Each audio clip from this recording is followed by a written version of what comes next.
नमस्कार दोस्तों, मैं वी चतुर्वेदी आपका अपना biology teacher green world publication YouTube channel पर आप सभी मित्रों का स्वागत करता हूं। जैसा कि आप सभी जानते हैं दोस्तों, लगातार ग्रीन वर्ल्ड पब्लिकेशन की तरफ से राजीव क्वेश्चन बैंक की जो टेस्ट सीरीज है, जो क्वेश्चन सोल्यूशन है, वीडियो सोल्यूशन है, वो आपको लगातार प्रोवाइड किए जा रहे हैं। इसी क्रम में हम दूसरे स्लाइड की तरफ बढ़ेंगे। क्लास 12th की बायोलॉजी वंशागति का आणविक आधार, चैप्टर का नाम था वंशागति का आणविक आधार। 5वां चैप्टर है मॉलिक्यूलर बेसिस ऑफ इनहेरिटेंस। इसमें हमने एक स्लाइड में देखा था कुछ इंपॉर्टेंट पॉइंट, स्पेशली डीएनए के बारे में थोड़ा बहुत, और क्रोमैटिन, न्यूक्लियोटाइड, न्यूक्लियोसाइड, न्यूक्लियोसो।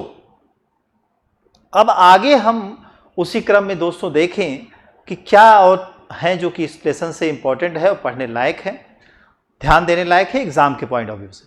तो उसकी तरफ बढ़े दोस्तों, उससे पहले आपसे छोटी सी रिक्वेस्ट, अगर चैनल पे आप फर्स्ट टाइम विजिट कर रहे हैं तो चैनल को लाइक, शेयर और सब्सक्राइब करना ना भूलें। साथ ही साथ बेल आइकन जरूर दबाएं, जिससे कि जो भी वीडियो सोल्यूशन हो यथाशीघ्र आपको मिलते रहें। बढ़ते हैं दोस्तों, क्वेश्चंस किस तरह के आएंगे और क्या संरचनाओं में कहा जाएगा, थोड़ी सी उसकी चर्चा करेंगे। डीएनए के बारे में थोड़ी सी बात हो रही थी। पिछले टर्म पे हमने आपसे कहा कि जो डीएनए है उसका मॉडल जो प्रस्तुत किया गया था वाटसन एंड क्रिक के द्वारा, और वाटसन एंड क्रिक साहब ने डबल हेलिकल मॉडल दिया था।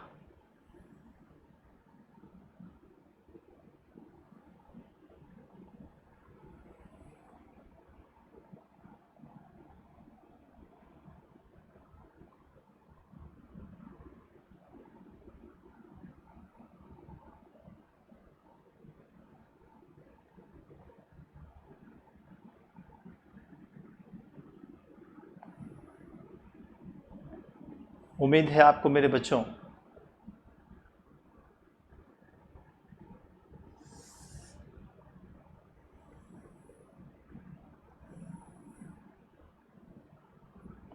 समझ में आएगा।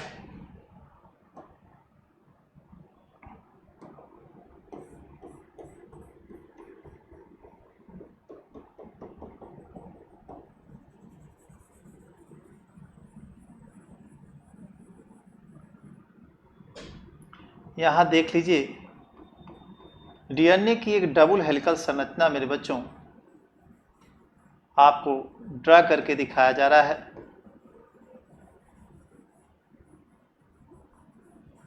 ये जो संरचना है आप कॉपी पे भी बनाइएगा, क्योंकि जो ये डुअल संरचना है वो बनाने को भी आती है।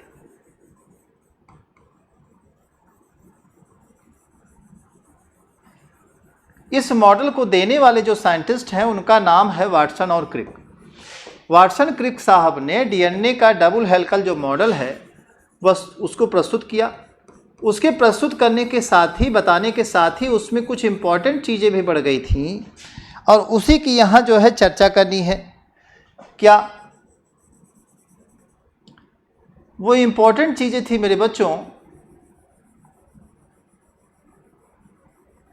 इनमें पाए जाने वाले जो बेस हैं उनकी, ठीक है, या न्यूक्लियोटाइड और न्यूक्लियोसाइड कैसे बना, इनसे रिलेटेड चीजें जो, ठीक है। अब आप ऐसे कलरफुल कर लेंगे तो आपको डबल हेलिकल मॉडल अच्छे से दिखाई देगा मेरे बच्चों।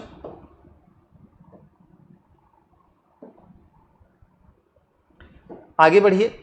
इस डबल हेलिकल मॉडल में हुआ क्या, देखिए, जो स्पेशलिटी निकल के आई, कैरेक्टर्स निकल के आए। डीएनए अणु के विभिन्न अवयवों की दूरी तथा परिमाप निश्चित व निम्नलिखित होते। जैसे डीएनए अणु का जो व्यास है वह 20 एंगस्ट्रॉम अर्थात मध्य काल्पनिक अक्ष से परिधि तक की दूरी 10 एंगस्ट्रॉम होती है। यानी अगर यहां एक काल्पनिक रेखा खींच दी जाए तो एक तरफ 10 एक तरफ 10 एंगस्ट्रॉम होगा, टोटल मिला दिया जाए तो 20 एंगस्ट्रॉम। ठीक। दूसरी बात, एक संपूर्ण कुंडलन एक चक्र के प्रारंभ से दूसरे चक्र के आरंभ से पूर्व 34 एंगस्ट्रॉम बनता है।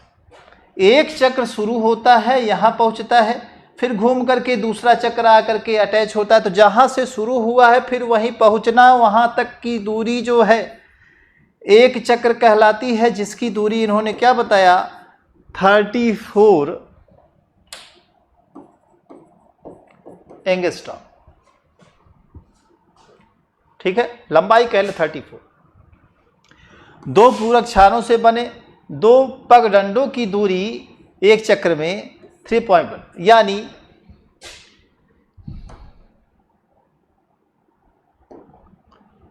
यहां एक पट्टी दूसरे से जुड़ी है, फिर यहां से दूसरी पट्टी यहां से जुड़ी है।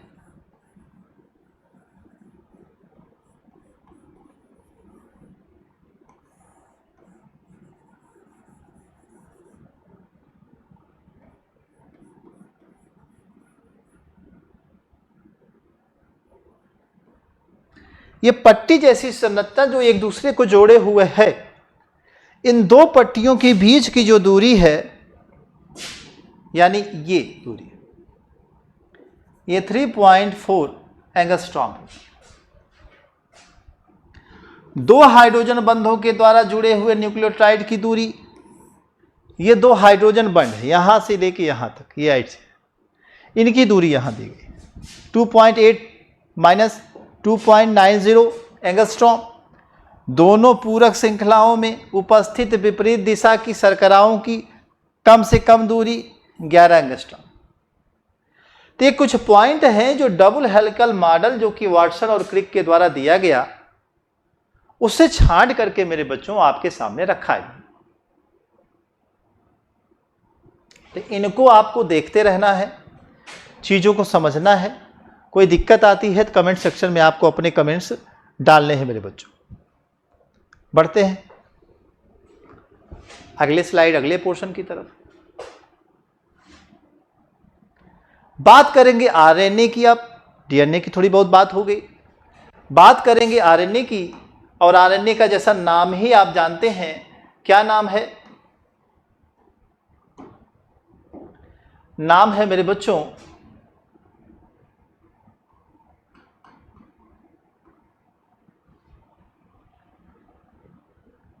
राइबोज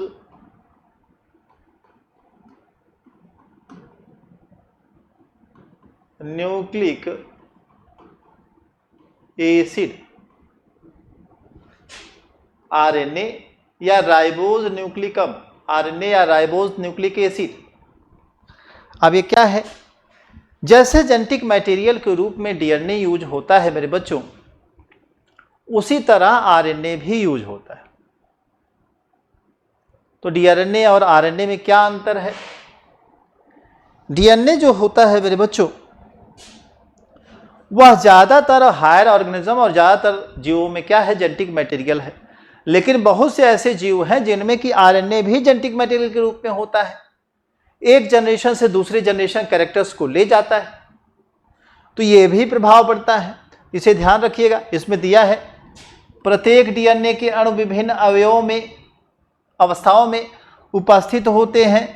राइबोटाइड्स से बनी एक जटिल संरचना इकहरी पॉलीपेप्टाइड है, जिसमें डीएनए के समान 4 प्रकार के नाइट्रोजनी क्षारक, किंतु थायमीन की जगह यूरेसिल। याद रखना है, आरएनए में थायमीन की जगह क्या पाया जा रहा है?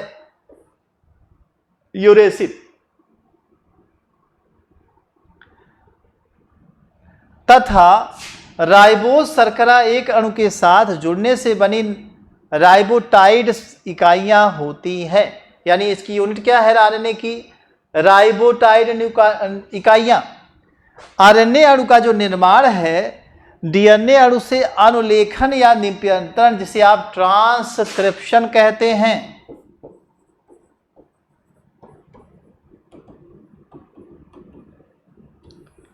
ट्रांसक्रिप्शन में मेरे बच्चों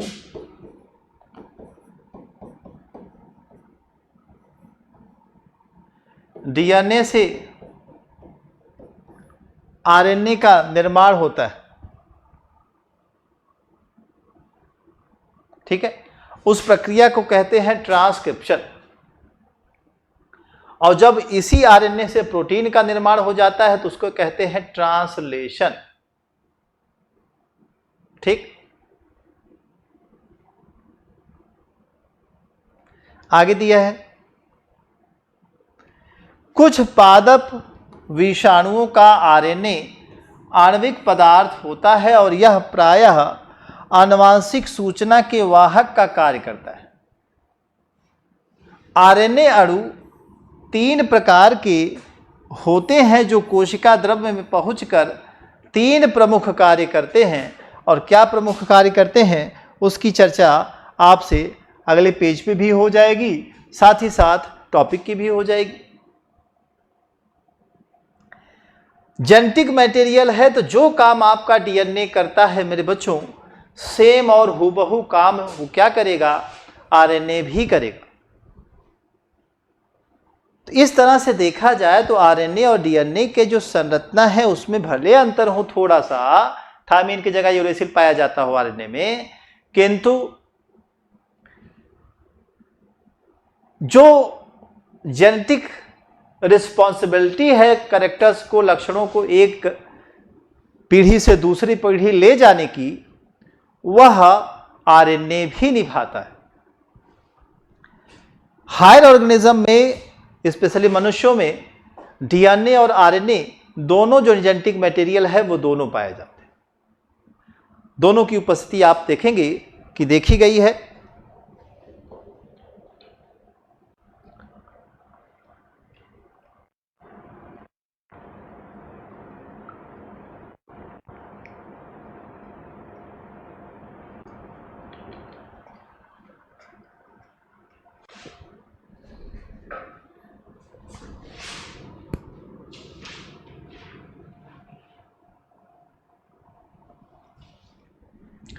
अब बात करेंगे, ट्रांसक्रिप्शन तो हो गया, बात आ गई ट्रांसलेशन की।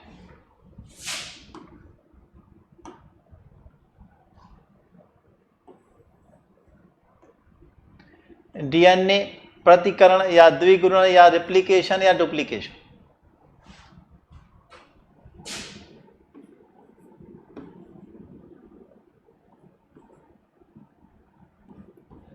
Replication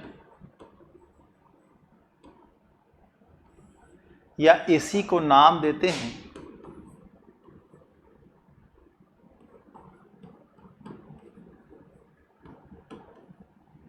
duplication. प्रतिकरण या द्विगुणन नाम दे सकते हैं। अब इसमें है क्या मेरे बच्चों, आपको कहा गया कि डीएनए से आरएनए का निर्माण होता है, किस तो प्रोसेस क्या कहलाती है, ट्रांसक्रिप्शन, ठीक है। लेकिन जब आरएनए से किसी प्रोटीन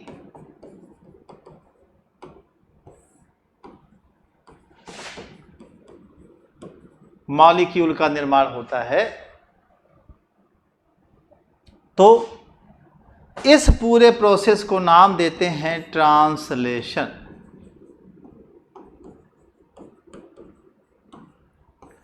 बच्चों हिंदी जाने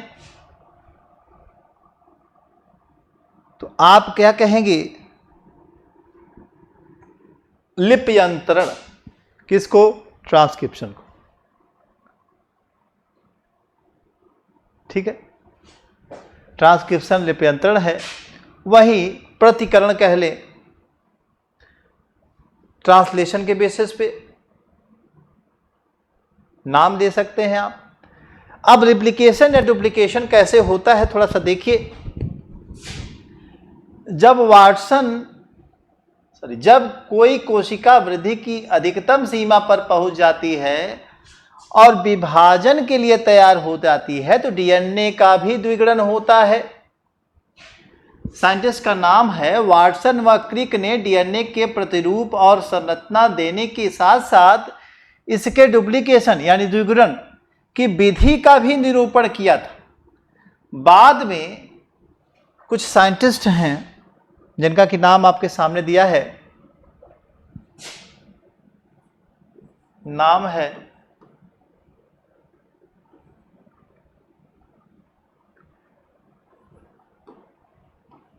कार्नबर्ग,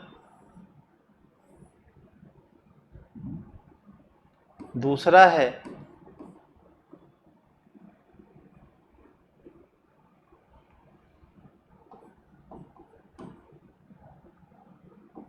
मेसेल्सन,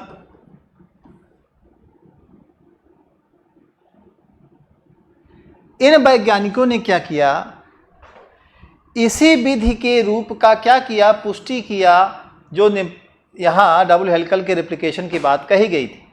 वहीं आकोवा और कार्नबर्ग ये दो साइंटिस्ट थे जो कि 1959 में डीएनए के इन विट्रो संश्लेषण के लिए नोबेल प्राइज प्राप्त कर चुके हैं। इन विट्रो यानी आर्टिफिशियली क्या हुआ था, उनको मीडियम दे करके सिंथेसाइज किया गया था डीएनए को, किसके द्वारा, आकोवा और दूसरे साइंटिस्ट थे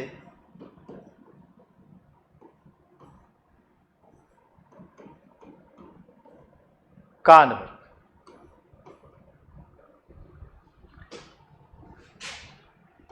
इनके हेल्प से क्या हुआ था, इन विट्रो संश्लेषण या सिंथेसिस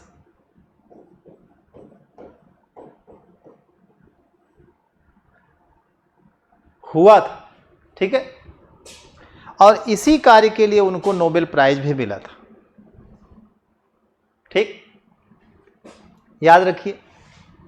यह एक जटिल क्रिया का समूह है जो अनेक एंजाइमों, कौन कौन से एंजाइम हैं थोड़ा उसको भी देखते चलिए, हेलिकेज, टोपोआइसोमरेज इत्यादि की उपस्थिति में होता है। तो एंजाइम क्या है, पहला आपका है हेलिकेज,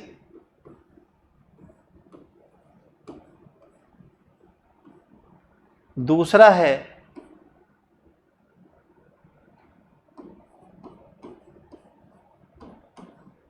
टोपो आइसो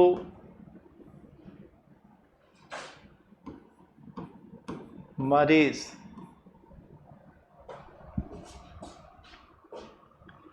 इसकी उपस्थिति में पूरा होता है। यानी ये दोनों एंजाइम्स जो है आवश्यक होते हैं किसके लिए, डीएनए के रिप्लिकेशन या द्विगुणन के लिए। आगे दिया है क्षारकों के जोड़ों के हाइड्रोजन बंध खुल जाने के कारण दोनों कुंडलन अलग अलग हो जाते हैं, यानी अनवाइंडिंग होती है। दोनों थ्रेड ऐसे फंसे हुए थे, अभी आपने देखा था, ऐसे ये खुल करके बंद कैसे जाते हैं, थ्रेड लाइक में, है ना, ऐसे हो जाते हैं, इसी को अनवाइंडिंग कहते हैं। या यहाँ दिया गया है दोनों कुंडलों का अलग होना, खुल जाना। इसके बाद दिया है उघरे रज्जु स्टैंड अलग अलग सांचे के समान कार्य करते, यानी एक एक थ्रेड क्या होगा, एक सांचे के समान काम करेगा और एक का ही कॉपी दूसरे पे क्या है, बनना है। देखिए क्या कह रहा है, सांचे या टेम्पलेट के समान कार्य करते हैं प्रत्येक रज्जु यानी थ्रेड इसी समय केंद्रक द्रव्य में नए न्यूक्लियोटाइड अणु बनाकर उभरे अणुओं के साथ जुड़ने लगते हैं। आगे बढ़ती हुई क्रिया से जनकीय रज्जुक पर इसका पूरक रज्जुक कॉम्प्लीमेंट्री स्टैंड बन जाता है। इस प्रकार बने हुए नए दो डीएनए अणु मातृ कोशिका के समान होते हैं। द्विगुणन की यह विधि अर्ध संरक्षी या सेमी कंजर्वेटिव कहलाती है। थोड़ा समझ लीजिएगा।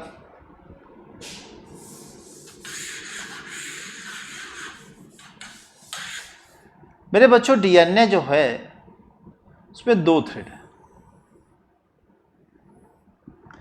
एक मान लीजिए ये है, दूसरा मान लीजिए ये है।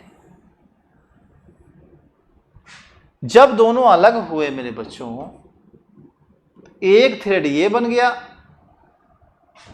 और दूसरा थ्रेड मेरे बच्चों ये वाला बन गया। अब ये दोनों क्या है, बेस का काम करेंगे और इन्हीं के सहारे दूसरा जो थ्रेड है उनका निर्माण होगा। तो इसके बगल में, रेड वाले के बगल में, रेड वाला जो दूसरा थ्रेड है वो बनेगा ऐसे डुप्लीकेशन में, और जो ग्रीन आपको बनाया है उसके बगल में ग्रीन वाला ऐसे बनेगा। क्योंकि पहला वाला जो हिस्सा ये है ये पुराना है, बाकी नया। तो इस प्रकार आप देखेंगे जो बन रहा है स्ट्रक्चर या मल्टीप्लिकेशन हो रहा है उसमें एक नया थ्रेड है, एक पुराना थ्रेड। तो नए थ्रेड के अकॉर्डिंग पुराने थ्रेड के अकॉर्डिंग नए थ्रेड का क्या होता है, निर्माण होता है। इसी वजह से कहा जाता है क्या कि दुगुणन जो होता है डीएनए का वह क्या है, अर्ध संरक्षी या सेमी कंजर्वेटिव जो विधि है उसके द्वारा किया जाता है। क्लियर है? आगे बढ़िए मेरे बच्चों, थोड़ी जीन अभियांत्रिकी या जेनेटिक इंजीनियरिंग के बारे में बात कर लीजिए। लिप्यंतरण, अनुलेखन, ट्रांसक्रिप्शन क्या है?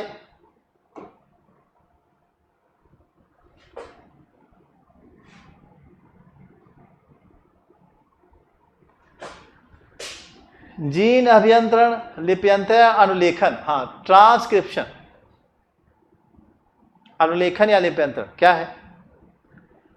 अनुलेखन या लिप्यंतरण में आनुवांशिक सूचनाओं का हस्तांतरण डीएनए से आरएनए में होता है। इस क्रिया में डीएनए कुंडलित होकर के एक श्रृंखला पर आरएनए के लिए राइबोन्यूक्लियोटाइड आकार जुड़ जाते हैं, जिससे एक अस्थायी संरचना डीएनए आरएनए संकर का निर्माण होता है। कुछ समय बाद आरएनए की समजात श्रृंखला अलग हो जाती है, AUGC।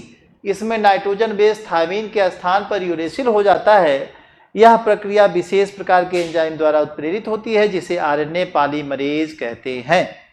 तो इसमें आरएनए पॉलीमरेज का रोल क्या है, बहुत महत्वपूर्ण है। किसमें? ट्रांसक्रिप्शन में। और हमने आपको सीधे सीधे साफ साफ बताया है मेरे बच्चों कि ट्रांसक्रिप्शन का मतलब होता है आरएनए, डीएनए से आरएनए का निर्माण करना। जितने भी डीएनए मॉलिक्यूल होंगे उनका इसी विधि से यानी ट्रांसक्रिप्शन मेथड से, लिप्यंतरण से, अनुलेखन से क्या होगा, निर्माण होगा। किसका? आरएनए का। चलिए,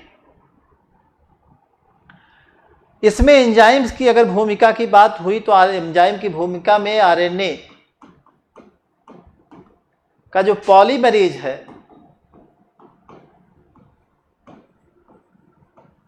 यह एंजाइम इंपॉर्टेंट रोल प्ले करता है, महत्वपूर्ण होता है।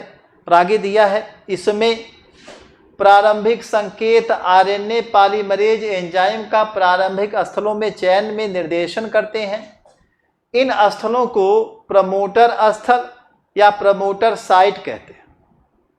आगे दिया है जिस जीन का ट्रांसक्रिप्शन होना होता है वह आरएनए पॉलीमरेज एंजाइम के एक अणु उसके प्रमोटर खंड से क्या करते हैं, जुड़ जाते हैं। मेरे बच्चों क्या करेंगे, जुड़ जाएंगे।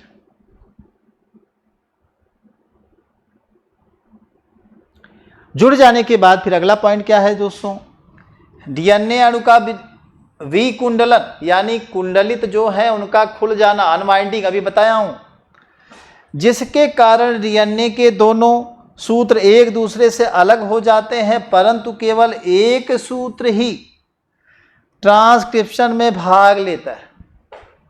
एक सूत्र ही क्या करेगा, ट्रांसक्रिप्शन में भाग लेगा, बाकी दूसरा जो सूत्र है वह भाग नहीं लेगा। आगे दिया गया है आरएनए कोर एंजाइम की सहायता से लानुलेखित आरएनए, मैसेंजर आरएनए की, इसे आप कहते हैं एमआरएनए शॉर्टकट लिखा जाता है, कि लंबाई में वृद्धि होती है। और यही जो एमआरएनए है समापन या टर्मिनेशन की कंडीशन को अलाउ कर देता है। आगे देखिए, इस प्रकार आरएनए अणुओं का संश्लेषण ट्रांसक्रिप्शन के द्वारा हो जाता है। ठीक है, क्लियर है? आगे बढ़ जाइए मेरे बच्चों। अब इसमें जो कुछ भी आपको मिल रहा है आज, इसको देखिए। जो कुछ पॉइंट्स आपके छूट गए होंगे मेरे बच्चों, नेक्स्ट सेक्शन में जरूर मैं आपको पूरा करके वो दे दूंगा। आप इसको अच्छे से रिवाइज करिएगा, यह चैप्टर इंपॉर्टेंट है। साथ ही साथ इसमें जो कंटेंट है वो इतने अच्छे हैं कि आप अगर 2-3 बार रिवाइज कर लें तो आपका एग्जाम जो है वो अच्छे से क्लियर हो जाएगा और अच्छे नंबर से होगा। साथ ही साथ बेसिस अगर आप बार बार वीडियोस देख करके आप करते हैं तो बेस भी आपका मजबूत हो जाएगा, और फ्यूचर प्लानिंग डॉक्टर या उस तरह के एग्जाम्स के बेसिस पे जो आप करते हैं, अब तो कॉम्पिटिटिव एग्जाम में भी डीप क्वेश्चन उठाने लगा है, तो उस तरह के क्वेश्चंस की तैयारी भी आपको मिल जाएगी। हालांकि आप जानते हैं कि जो ग्रीन वर्ल्ड पब्लिकेशन है वह एक ऐसा प्लेटफॉर्म भी आपको देने वाला है जल्द, जिसमें आप कॉम्पिटिटिव चीज़ों को भी यहाँ से देख पाएंगे। तो मिलते हैं नेक्स्ट वीडियो में नेक्स्ट क्लास के साथ। आज के लिए इतना ही। Thank you very much.